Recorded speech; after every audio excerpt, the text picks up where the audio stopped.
আসসালামু আলাইকুম ভিউয়ার্স, আশা করি সবাই ভালো আছেন। আবারও চলে আসলাম নতুন আরেকটি ভিডিও নিয়ে। ঢাকা থেকে যারাই মুন্সিগঞ্জ বেড়াতে যাবেন তাদের জন্য একটি পরামর্শ, আর তা হচ্ছে প্রত্যেক জায়গাতেই কিছু না কিছু ফেমাস জিনিস রয়েছে। তেমনি মুন্সিগঞ্জের ফেমাস একটি আকর্ষিত খাবার বলা যায় আলদি বাজারের মাঠা, যা খুবই বিখ্যাত, এমনকি সোশ্যাল মিডিয়ায় অলরেডি ভাইরাল।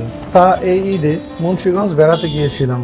তো ঢাকা থেকে যেহেতু মুন্সিগঞ্জের আলদি বাজারের মাঠার সুনাম শুনে গিয়েছি, তাই ট্রাই না করলে কি আর হয়। কিন্তু ঘটনা হচ্ছে এই মাঠার স্পেশাল স্বাদ নিতে হলে আপনাকে একটু সকাল সকালই যেতে হবে।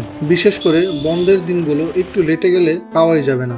আমরা যেহেতু সপ্তাহের মাঝখান দিয়ে গিয়েছিলাম, তাই একটু দেরি করে যাওয়ার পরও সেই ঐতিহাসিক মাঠার স্বাদ উপভোগ করতে পেরেছি। প্রথম ভেবেছিলাম মাঠাই তো, এক গ্লাস খেলেই এনাফ, কিন্তু টেস্টটা এতটাই দারুণ ছিল যে এক এক করে 3 গ্লাস খাওয়ার পর বাসার জন্য আরো 3 লিটার নিয়ে নিলাম। আমরা খাবো আর তারা গল্প শুনবে, তা কি আর হয়। যাই হোক, এই ছিল আজকের আলদি বাজারের মাঠার রিভিউ। যারা মুন্সিগঞ্জের কাছাকাছি আছেন অথবা ঢাকার আশপাশ থেকে আসবেন, তারা একবার হলেও ট্রাই করবেন, কিন্তু হ্যাঁ, একটু সকাল সকাল আসার চেষ্টা করবেন। যাই হোক, আজ চলে যাচ্ছি, দেখা হবে নতুন কোনো ভিডিওতে। সবাই ভালো থাকবেন, আল্লাহ হাফেজ। আর হ্যাঁ, আমাদের ভিডিও ভালো লাগলে like, comment, share and subscribe করে আমাদের পাশেই থাকবেন। আর ফেসবুকে হলে অবশ্যই ফলো দিয়ে রাখবেন।